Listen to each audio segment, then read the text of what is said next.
আসসালামু আলাইকুম বন্ধুরা। তো আপনারা সকলে কেমন আছেন? আজ কিন্তু খুবই সকালবেলা বৃষ্টি হয়েছে, তাই বৃষ্টি হয়েছে, রাস্তাঘাটগুলো কেমন জানি হয়ে গিয়েছে, তো ভিজে ভিজে গিয়েছে। তো বৃষ্টির দিন আমার ভীষণ ভালো লাগে। বৃষ্টিটা যদি 10টা বা 12টার দিকে হতো সকালবেলা, তো আমি সত্যি সত্যি ভিজতাম, কিন্তু খুবই সকালবেলা হয়েছে, তখন আমি ঘুমিয়েছিলাম তাই ভিজতে পারিনি।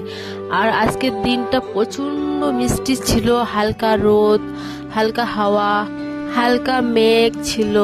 আর এটা হচ্ছে আমার ডাবলু ভাই, আর আমি একটু ঢং করে হেঁটে যাচ্ছি আর রাস্তার দিকে আসলাম।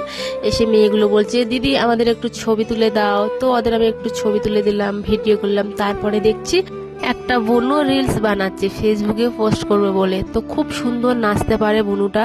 তো বেশ নাচটা দেখে অনেক ভালো লাগলো, আর আমিও অনেকক্ষণ ধরে দাঁড়িয়ে দেখলাম তার নাচটা। আর আজকে হচ্ছে আমাদের পরিবারের ছোট্ট একটা অনুষ্ঠান, তারই কিছু রান্না বান্না করা হচ্ছে। আর এইদিকে অনেক লোকজন আসছে, আর আমি দাঁড়িয়ে দাঁড়িয়ে সবার একটু করে ভিডিও করছি। তো আপনারা সকলে ভালো থাকবেন, সুস্থ থাকবেন। আল্লাহ হাফিজ।